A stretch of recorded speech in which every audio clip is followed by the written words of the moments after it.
Number হাদিস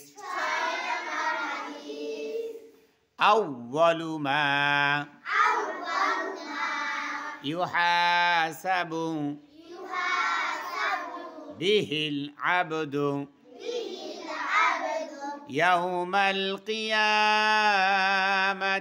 সালাহ কিয়ামতের দিন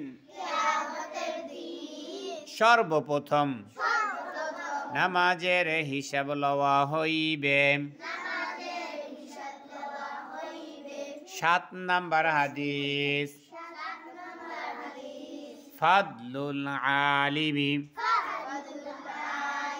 আলাল আবিদি কাফাদলি আলা আদনাকুম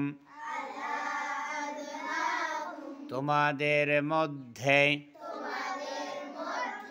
সর্বাপেক্ষা ছোট ব্যক্তি হইতে আমার মর্তবা যত বড় বেইলম আবেদের চেয়ে একজন খাঁটি আলেমের মর্তবা তত বড়।